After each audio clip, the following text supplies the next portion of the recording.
পিঠা আয়োজনে চলে আসলাম। পিঠার নাম হইলো মোরগ সং। চুলাটা ধরে মাংস সেদ্ধ দিয়ে দিছি। এই পিঠায় তো শুধু জলি মাংস লাগে। হ্যাঁ, একটু সেদ্ধ হয়ে গেছে, এখন উঠাইনি। মাংসটা ভুনা করার জন্য কড়াই বসাই দিয়ে দিলাম একটু তেজপাতা, এলাচ, দারচিনি। দিয়ে দিব পেঁয়াজ, এখন দিয়ে দিব গাজর আর আলু। আলুটা পেঁয়াজের সাথে ভাজে নিলাম। কাঁচামরিচ আর লবণ, আদা, রসুন, পেঁয়াজ, ধনে বাটা, হলুদের গুঁড়া, জিরার গুঁড়া, মরিচের গুঁড়া। মাংসগুলি দিয়ে দেবো ঝুড়ি করা।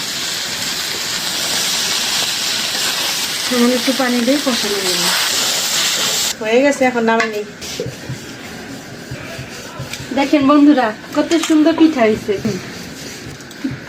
পিঠা তো কিছু বানার হয়েছে, এখন ভাজার জন্য কড়াই বসাই দিই।